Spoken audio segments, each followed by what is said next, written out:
From the normal piece of cotton, how will make this such a beautiful piece of art? Okay, as a long process. Okay, the short break. I'm gonna, tell the process like this. This is the normal cotton. First, we'll stretch it on the wooden frame very tightly. After stretching this cotton, we apply the gesso. It means the glue and the white clay. We cook it, mix it, place on the cotton, the surface to make it very hard. If you feel it, very, very smooth. It doesn't feel like cotton, right? It looks like leather. But after 2 days preparation, you see? So, over the dry cotton, with support of the flat wood, we'll mix softly, alternately. Then by the normal stone, we'll rub it and dry it. Rub it and dry it. This is the process just to make it smooth. That's why it makes very smooth. Now, the design of the sketch by the pencil, but we can't draw what you want.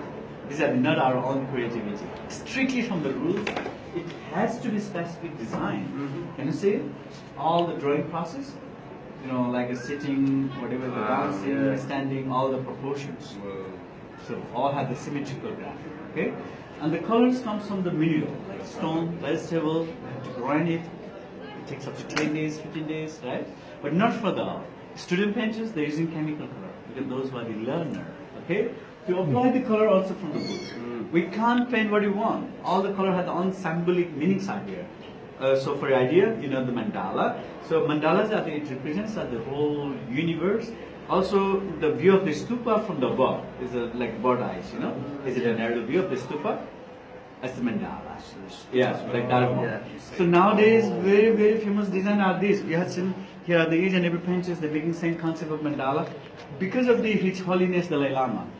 He contributing all around the world for the peace, country of peace, public art peace, for the world peace. Have you seen the sand mandala? Sand mandala. You know? I'm going to show you. Yeah. You see, with the 4 or 5 help of his monk with his Dalai Lama. Yes. Even Dalai Lama himself, you see, he's making very nicely the mandala on the floor, colored by the sand. Yeah. Sometimes it takes more than 2 weeks. Yeah. For the 5 people. Yeah. Yeah. Depends upon the size how big they are making on the floor. Then after he doing ritual, initiation for the peace, for country of peace, public art peace, for the world peace, mandala is it. But at the end of the initiations, you see, so the beautiful mandala. You see how nicely done. Yeah. So what they do it? Yeah, they'll destroy it. See, at the end of their initiations, they'll destroy it, collecting an offering on the ocean. You know why it represents? You have any idea about that? Doesn't take away from the beauty of doing it. Impermanence. Yeah. We all are the beauty. We all are the handsome, pretty, same as a mandala, you see. But there is just for the time beings. At last, we have to go back like dust to dust. There is not attachment. This is just the philosophy, Buddha's philosophy. This is the way of our life. But differences are there. We'll paint it on the cotton with the real gold and stone color. These are the piece of art, not for the destroyed though. Obviously, one day is going to destroy it because we're talking about the nothing is for last, but not for the now. See, for the now, especially we are going to use it for the meditations. Meditations helps us to keep our body, speech, and mind very purely, clearly, positively. Okay, there's a very, very the special mandalas are these. Even without the meditation, also, if we just hang at our home. The mandala, there are, inside are the many different prayer of holy chanting. Om Mani Padme Hum, Om Nare Nare Turisa. Yeah, that's the mantra. You see, there are what you had touching the wing and arm stupa. So it means to get a good love, peace and harmony, full of love, mindfulness, compassion, health, wealth. Yeah. This is the one the Om Mani Padme Hum. Okay, here and the meaning. Okay, the Om Mani Padme Hum. The mantra is for the compassion. What in our family, early in the morning when we wake up, we're chanting this mantra. Om Mani Padme Hum. When we reach in the stupa or monastery, we're chanting this mantra. Before going to sleep on the bed, we're chanting this mantra because this mantra is not a selfish mantra. We are not thinking only on self. No. All the sentient beings, you see.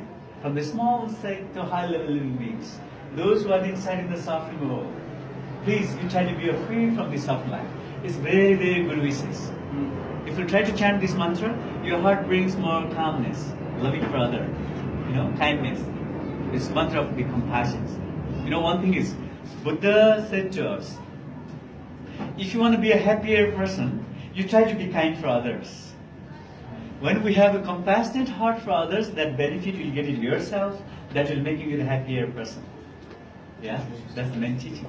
That's why this mantra brings you the more quite helpful.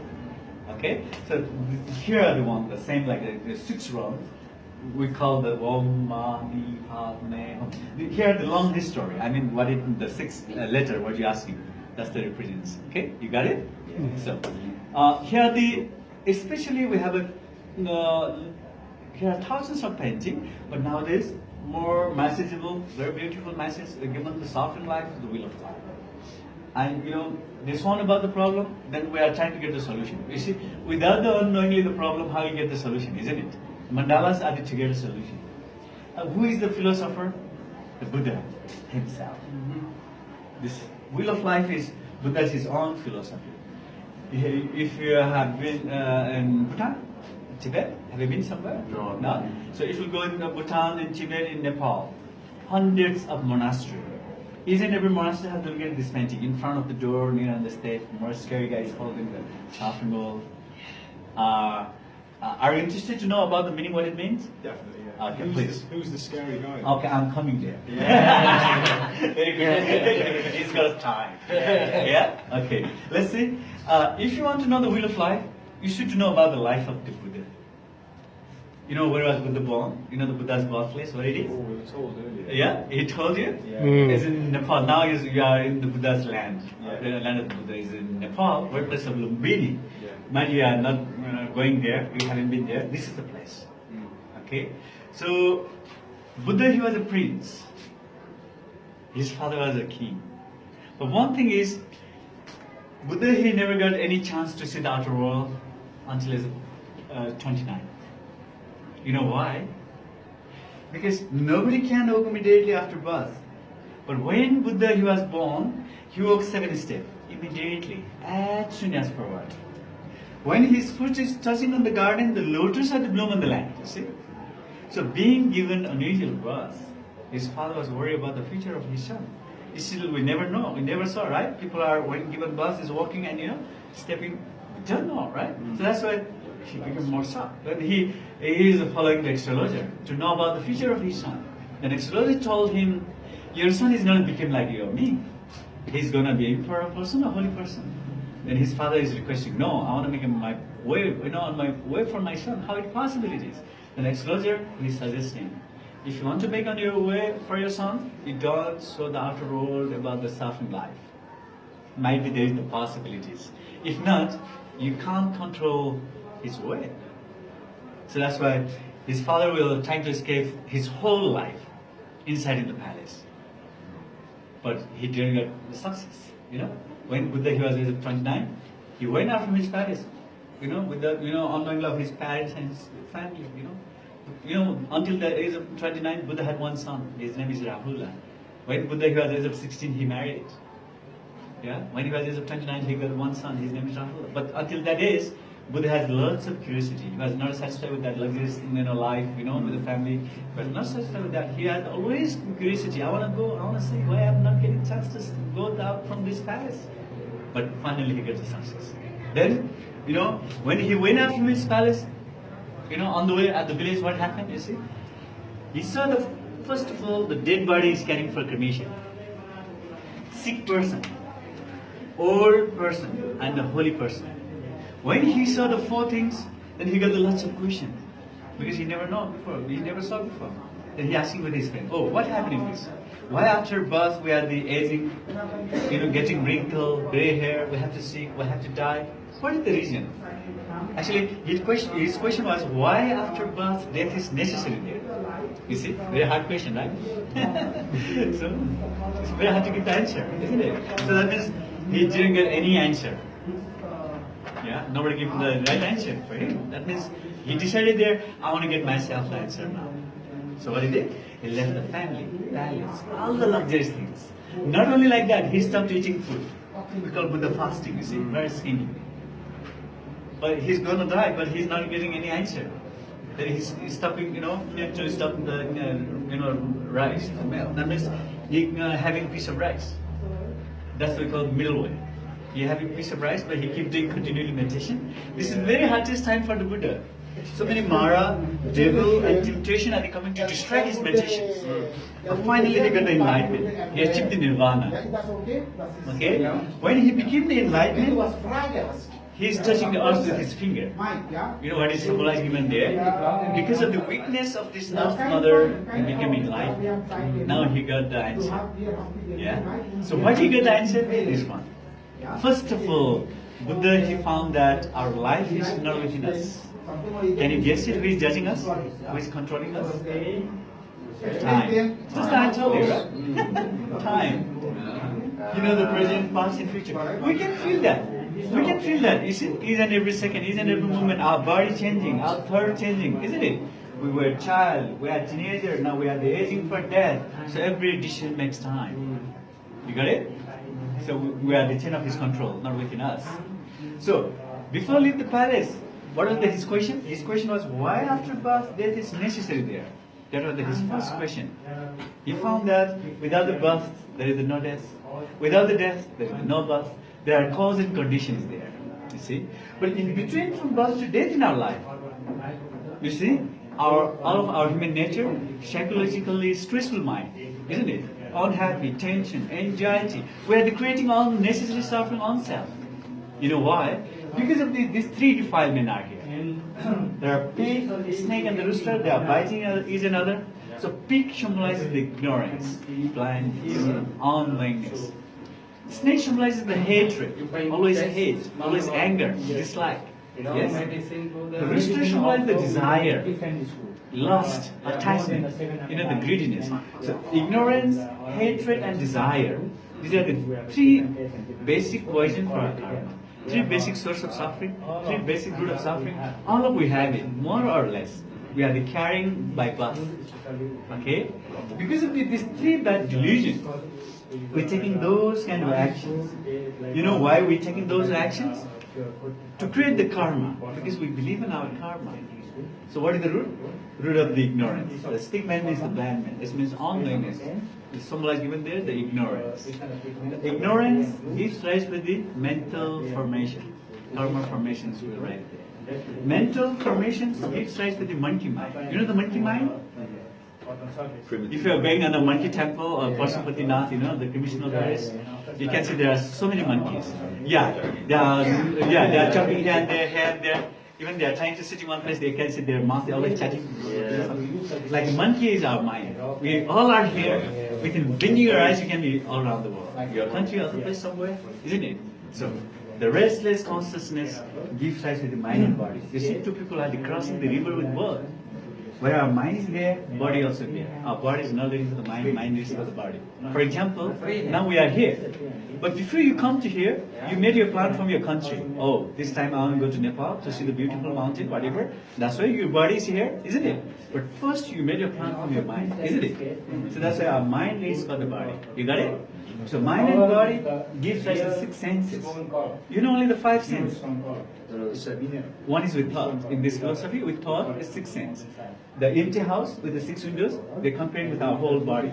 Our body is totally empty. Just breathe with six senses. The six senses gives rise to contact, pair and love, sex. You see, there are the six senses meeting point there. You know why? To get a feeling. You see, a man is placing in his eyes there on himself.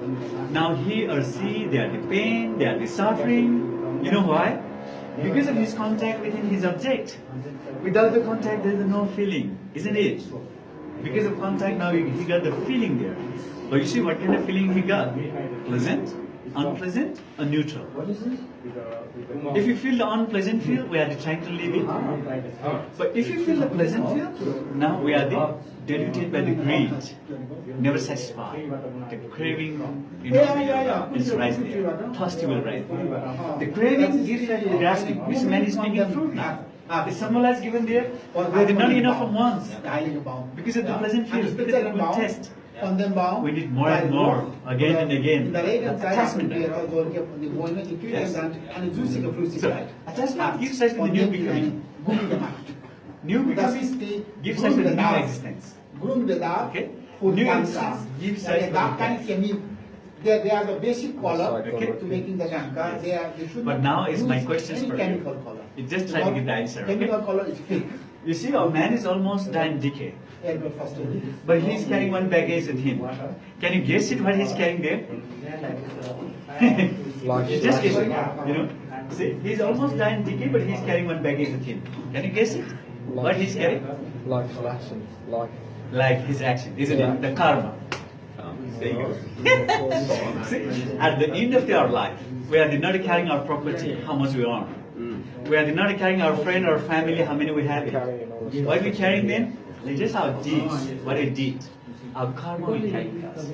That's why these are the 12 interdependent originations, the cause and effect for our karma. What is the root? Root of ignorance. But we don't know what kind of karma we carry with us, good or bad. We don't know. But He knows everything. You don't feel I'm alone, I can do everything. No. He's in every second, He's in every moment. He's judging us, He's recording our actions. At the end of our life, He's going to filtering our karma from here. So He being time. Yeah. So time. Yes. It's the judgment. It's God of punishment, God of death, however. But in Tibetan we call Mahakala. Maha it means great creator, Kala it means time. But I'm telling you makes more easier, the God of time is more better, yeah, easy to understand. But He is judging from here, our karma. The baggage is opening here. If we do good karma, we are choosing the white path. He will ascending through by the white path 3 upper realms. Like paradise, semi-god, a human world, we are here. If we do bad deeds, bad words, or bad karma, they will descend in 300 world. The animal world, harmony, coast, and hell. See, there are 6 realms. In Tibetan, alphabetically, what I had already, told you, Om Mani Padme Hum. The mantra of the compassions. Okay? But I had already briefed you, right? Now, what is the Om Mani Padme? I think I'm not going to repeat you. Like here, in between the 6 realms, the human life, very, very hard to get this life. But now we got it, now we are the human beings. Buddha said to us, you don't miss your life. All of we have Buddha's nature. We can be Buddha. You know how? Because only we know what is right, what is wrong, what we have to do, what we have to do. If we try to purify or keep balance the 3 negativity, we can, but they can't. If you want to break 10 of His control, we can break 10 of His control through the meditations. But they can't. You see, even God and demigod, they have better life than human life. They are still fighting here. They're given some example. Trees grown from the demigod. God, they're getting fruit. Actually, the demigod, they want this fruit themselves. But they did bad karma. They want the fruit, but they can't. That's why they are trying to fighting. They are frustrated. Yeah. So, given some example, they have a better life than human life, but still they are not satisfied from their life. They don't have no chance to be liberated from the suffering life. That's what Buddha is pointing us. You try to understand that. I had shown you the path. To be liberation is in your own hand. You want to make a happier life, unhappier life. It's up to you. It's your own hand. You got it? So, but whatever you heard, whatever you knew, even what I am telling to you, you don't believe blindly with anyone. Buddha said to us, you don't have to be a Buddhist, you don't have to be my follower, but whatever you heard, whatever you knew, you try to judge yourself. That's the important. You try to get experiment yourself. Whatever you agree to believe yourself, you just trust with that. Buddha said to us. If you can't feel it, if you are not get it, you are not, agree to believe yourself, you don't trust with that. Buddha, he never gave space for the blindness. So that's why Buddhism is just the vision of truth. Yeah? Just the philosophy, just the way of our life. He's trying to go, song about the program of life. Without the problem, there is another meaning of life, isn't it? But only problem is not a way to solution. How will we get the solution? Through Vedic meditation. Why we need why we want to get the solution? Because we know the problem. Then there is a solution also there. Okay? Because you know why it's necessary to do the meditations? Because we are trying to get the inner peace. Yeah. Not the outer peace, the people, those who can see it. You can see it, my face is very happy. But you don't know inside what's happening. I can see you guys all are very happy, but I don't know inside what happened. You know? So inner peace is the ultimate source of the happiness. Happiness that arises from the stillness of our mind. Okay, then how we can keep the stillness of our mind? Through by the meditation. There are 3 ways to do the meditation. One is you can concentrate your mind with the respiration. We call it Vipassana, of course. You can take class. There are many courses are there. Just you be aware from your respirations. You don't care about the whatever it comes, the negative thoughts. Yes, just your focus. One is with the sound. Oh, like yoga. Om Mani Padme, Om Mani Padme, whatever. You can chant. One is with the eye contact, visualization. That's the mandala. Very good to use for the visualization meditation. You just focus on the pinpoint on the center. Close your eyes, open your eyes. That's the 3 ways to do the meditations. That means we can be, because human power, that kind of possibilities. But to be free from the suffering life, you just try to keep your mind is always wisdom. That's the important. You try to keep your heart is always compassionate. Buddha said to us, only the wisdom mind and compassionate heart that will bring us out from the sorrowful and suffering life. You got it? You learned something? Yes. I think you learned something because you are in Nepal. Whatever you're looking like stupa or like a monastery or a piece of art, all behind the Buddha's philosophy. Then why we are not getting what is his message? Now you learned something, right? You got the message. What is the given Buddha's teaching? Even more, if you learn more, you just follow in the YouTube. The wheel of life. I give you our homepage. You can learn more. It's very special, but good to know in your trip. You get to know our sacred art, typical art. Why is continuing from passed down one generation to other generations? We have more than 700 painters. Not only the boys, most of the girls also, the painter. Because we have to keep to the heritage. But one thing is, you can't see it up to 50, 55 years. It becomes very strange for the eyes. They can't go longer than 50. You see, 8 hours a day, 6 days in a week. Using this very tiny single hairbrush, you see how tiny words are here? How to see? Let's go. Very miniature words. Feel free to take picture. If you want to take picture, photo is okay. No problem. Please. Now it's your turn. You can take a picture.